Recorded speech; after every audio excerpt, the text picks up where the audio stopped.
Hello kids, welcome to grade 9 history class. Today's class we are going to discuss chapter number 8 जो है clothing a social history and आज का जो session है वो session number 3.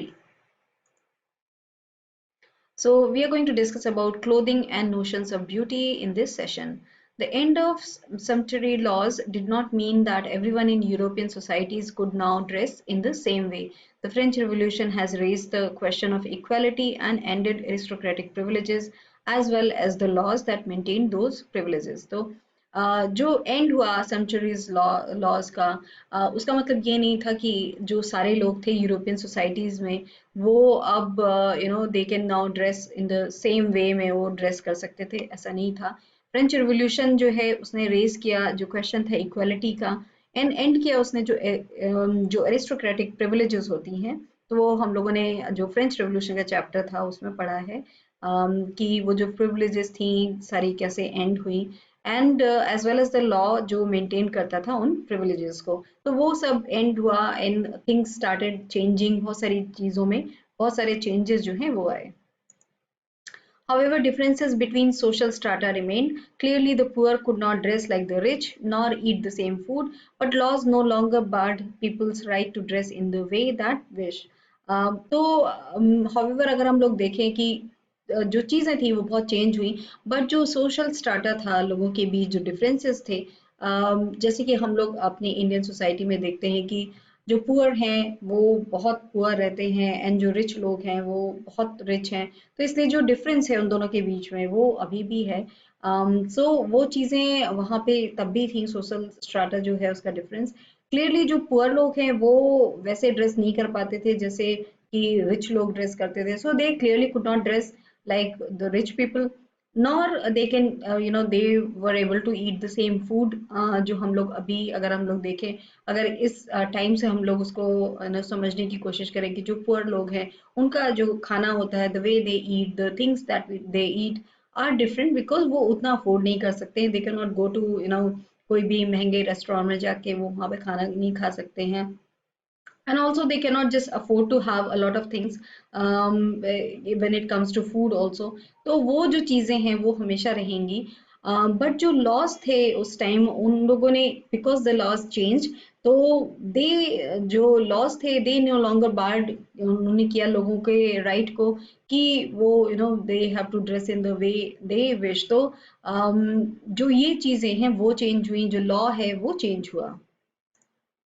Differences in earning rather than sumptuary laws now defined what the rich and poor could wear, and different classes developed their own culture of dress. The notion of what was beautiful or ugly, proper, improper, decent or vulgar differed.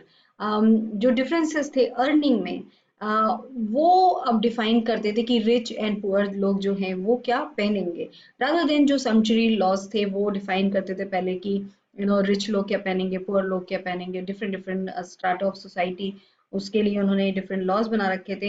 पर अब जो था laws को खत्म कर दिया गया. तो अब जो डिफरेंस इन अर्निंग था तो उसके हिसाब से लोग कपड़े पहनते थे. अगर हम लोग देखें कि अभी जो पुअर लोग हैं उनका ड्रेसिंग जो है वो डिफरेंट रहता है. वो उतने महंगे कपड़े अफोर्ड नहीं कर सकते हैं. सो दैट इज वाई उनकी जो ड्रेसिंग है वो डिफरेंट रहती है रादर देन जो the people those who have money. तो रिच लोगों की जो ड्रेसिंग है वो डिफरेंट है, पुअर लोगों की डिफरेंट है. तो वो लॉज पे डिपेंड नहीं है. जो अभी हम लोग अगर हम लोग अभी के टाइम से समझने की कोशिश करें तो वो कोई लॉ नहीं है but it is the way it is because उनकी अर्निंग में डिफरेंसेस हैं. एंड डिफरेंट क्लासेस जो हैं उन्होंने उस टाइम डेवलप किया अपना ओन कल्चर ऑफ ड्रेस. अगर हम लोग अभी देखें तो इंडिया में बहुत सारे कल्चर्स हैं, बहुत सारे कम्युनिटीज़ हैं, सोसाइटीज़ हैं. तो डिफरेंट डिफरेंट स्टेट में भी जाएंगे तो उनका एक अपना कल्चरल ड्रेस होता है. तो वैसे ही वहाँ पे लोगों ने अपना ओन जो डिफरेंट क्लासेस हैं उनका अपना अपना ड्रेस डेवलप किया. The notion what was beautiful और अगली का जो नोशन था प्रॉपर इम्प्रॉपर का डिसेंट और वल्गर का वो डिफर हुआ. तो वो सारी चीज़ें चेंज हुई वहाँ पे. Styles of clothing also emphasize differences between men and women.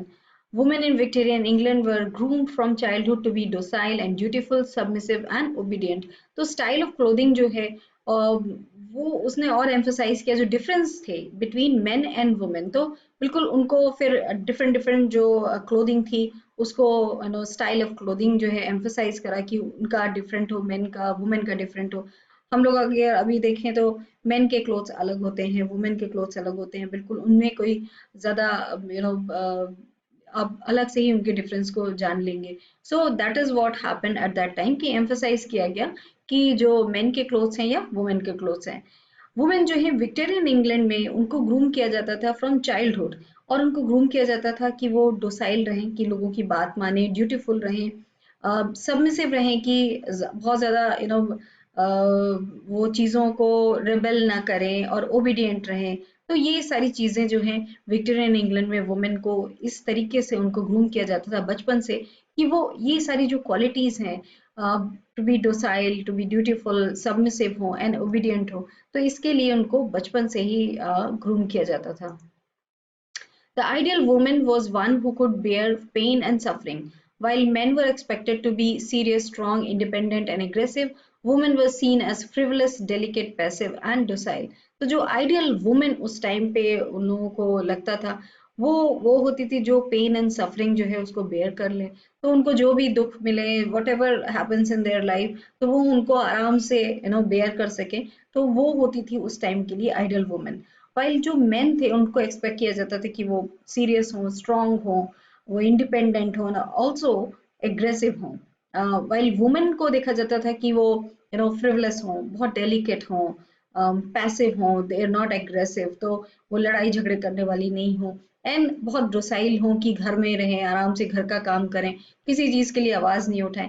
तो हम लोगों ने अर्लियर स्लाइड में देखा किस तरीके से उनको बचपन से ही इस चीज के लिए ग्रूम किया जाता था, और ये ही सोचा जाता था कि जो आइडियल वुमेन होगी वो ये होगी, उसके लाइफ में कोई भी प्रॉब्लम है, she had to bear all of that, and सारी पेन एंड सफरिंग उसको बेयर करनी पड़ेगी, बिकॉज उनको इसी तरीके से ग्रूम किया जाता था। Norms of clothing reflected these ideals. From childhood, girls were tightly laced up and dressed in stays. The effort was to restrict the growth of their bodies, contain them within small molds. तो जो norm है clothing का वो reflect करा था इन सब ideals में, जो हम लोगों ने देखा कि किस तरीके से मेन और वुमेन के बीच में कि मेन जो है एग्रेसिव होने चाहिए और वुमेन जो है वो डोसाइल हो, पैसिव हो। तो ये सारी क्वालिटीज जो उन लोगों ने देखी, उस तरीके से जो नॉर्म्स ऑफ क्लोथिंग है वो भी रिफ्लेक्ट करता था। बचपन से ही गर्ल्स को टाइटली लेस्ड अप किया जाता था, ड्रेस्ड इन स्टेज। तो अगर आप लोगों ने देखा हो कि विक्टोरियन टाइम की जो ड्रेसेस कैसे होती थी, उन कोर्से पहनते थे वो लोग, तो उनको इतना टाइट करा जाता था कि वो अच्छे से ब्रीथ भी नहीं कर पाते थे। But that's the way it was at that time. बहुत टाइटली उनको लेसअप किया जाता था। वो जो एफर्ट था वो किस लिए था कि उनकी रिस्ट्रिक्ट की जाए, ग्रोथ ऑफ जो बॉडी है उसको रिस्ट्रिक्ट किया जाए। तो वो जो उन लोगों को ये क्लोथ्स में इतना ज्यादा लेसअप किया जाता था, टाइट किया जाता था, वो इसलिए किया जाता था कि उनकी जो बॉडी की ग्रोथ है उसको रिस्ट्रिक्ट किया जाए, उनको कंटेन किया जाए विद इन स्मॉल मोल्ड्स। तो वो उनके लिए शूज भी डिफरेंट होते थे, उनके जो कोर्से पहनते थे उससे उनकी जो ये सोचा जाता था कि बहुत ज्यादा उनका ग्रोथ ना हो बॉडी का। तो इसलिए ये सारी चीज करी जाती थी शुरू से ही। When slightly older, girls had to wear tight-fitting corset. Tightly laced, small-waisted women were admired as attractive, elegant, and graceful. Clothing thus played a part in creating the image of frail, submissive Victorian woman. तो women जब जब slightly older होती थी girls, तो उनको पहनना पड़ता था टाइट फिटिंग कोर्से, और जिससे उनकी जो वेस्ट है वो बहुत स्मॉल हो जाती थी। सो दैट इज वाई उनको वो कोर्से पहनना पड़ता था। टाइटली वो लेस होती थी, स्मॉल वेस्टेड जो वुमेन होती थी उनको कंसीडर किया जाता था कि वो बहुत अट्रैक्टिव हैं, एलिगेंट हैं या ग्रेसफुल हैं। तो this was setting a norm की जो वो हैं कि स्मॉल वेस्टेड वुमेन है वो जो एडमायर करा जाता था, तो everybody then wanted to be like them. Clothing जो है उसने एक बहुत बड़ा पार्ट प्ले किया क्रिएट करने के लिए इमेज ऑफ जो फ्रेल सबमिसिव विक्टोरियन वुमेन थी, कि जो डोसाइल होगी, सबमिसिव होगी। तो उसके लिए ये जो क्लोथिंग है उसने बहुत इम्पोर्टेंट जो पार्ट है वो प्ले किया। How did women react to these norms? जो ये सारे नॉर्म्स थे उनके लिए वुमेन ने कैसे रिएक्ट किया? Many women believed in the ideals of womanhood. The ideals were in the air they breathed, the literature they read, the education they had received at school and at home. तो बहुत सारे women ऐसी थी जो believe करती थी इन ideals में जो वुमेनहुड के लिए इस सारे दिए गए थे। जो आइडियल्स थे बिकॉज वो बिलीव इसलिए करते थे कि हर समय उनके everywhere they used to listen to all these things, तो they were believing all these things. जो एयर वो ब्रीथ करते थे उसमें ये सारे आइडियल्स थे, जो पढ़ाई भी करते थे everywhere at home at school उनको वही चीजें बताई जाती थी। From childhood, they grew up to believe that having a small waist was a womanly duty. Suffering pain was essential to being a woman.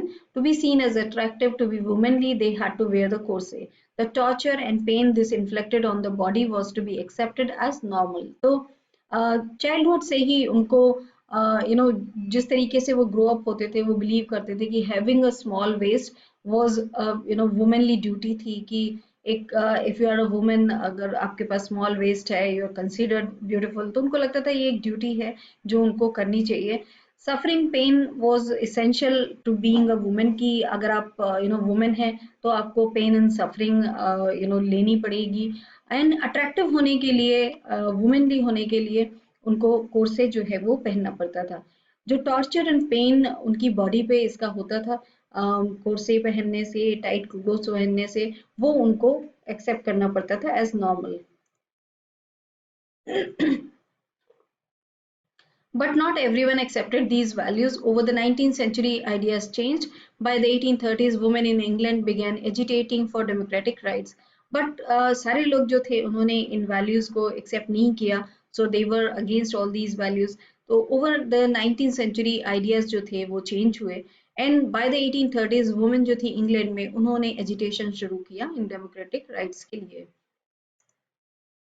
As the suffrage movement developed, many began campaigning for dress reform. Women's magazines describe how tight dresses and corsets caused deformities and illness among young girls. So, जिस तरीके से suffrage movement develop हुआ, बहुत सारी जो women थी उन्होंने campaign किया ड्रेस रिफॉर्म्स के लिए कि ड्रेस रिफॉर्म किया जाए। वुमेन की मैगजीन जो है डिस्क्राइब उन्होंने किया कि किस तरीके से वेयरिंग टाइट ड्रेसेस एंड कोर्से पहनने से किस तरह की इनकी बॉडी में डिफॉर्मिटीज होती हैं एंड इलनेस होती हैं among young girls. Such clothing restricted body growth and hampered blood circulation. Muscles remained underdeveloped and the spines got bent. तो ये जिस तरीके की क्लोथिंग थी, इमेजिन करिए कि आप you're wearing that corset जो बहुत टाइट है वेस्ट पे and you have to wear it whole day. तो वो बॉडी की ग्रोथ के लिए बहुत खराब होता है, रिस्ट्रिक्ट करता है बॉडी की ग्रोथ को एंड जो ब्लड सर्कुलेशन है उसको भी हैम्पर करता है। तो all these things are not good for health. Muscles जो है वो अंडर डेवलप्ड रह जाती थी उससे एंड जो स्पाइन्स होते थे, जो स्पाइनल कॉर्ड होती थी वो बेंट हो जाती थी। Doctors reported that many women were regularly complaining of acute weakness, felt languid and fainted frequently.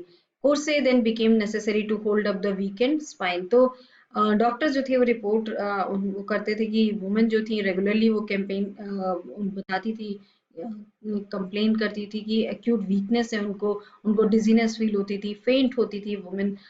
जो कोर्से था देन वो बन गया बहुत नेसेसरी उन लोगों के लिए कि वो जो उनकी वीकेंड स्पाइन थी उसको वो होल्ड अप करे, because that was the only thing that can hold up उनकी स्पाइन को, वही रख सकता था सीधा, बिकॉज वो इतने ज्यादा वीक थे कि उनके वीकनेस बॉडी में था तो वो थोड़ा बेंड होते जाते थे। So that's all we have discussed in this session about clothing, how things started changing, किस तरीके से कोर्से पहनते थे the women and किस तरीके से वो उनकी बॉडी को भी इफेक्ट करता था। So that's all for this session. Thank you.